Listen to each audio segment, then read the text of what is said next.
How to keep budgies healthy, active, and breed successfully. 1. Health.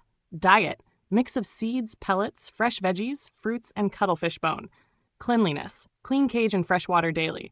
Checkups. Watch for signs of illness like puffiness, discharge, or weight loss.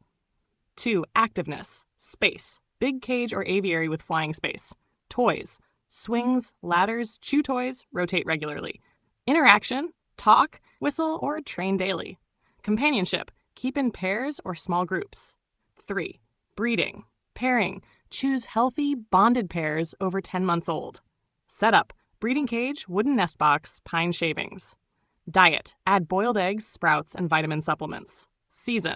Best during spring-summer with 12 to 14 hours of daylight. Chick. 18 days. Provide soft food for parents. Let me know if you'd like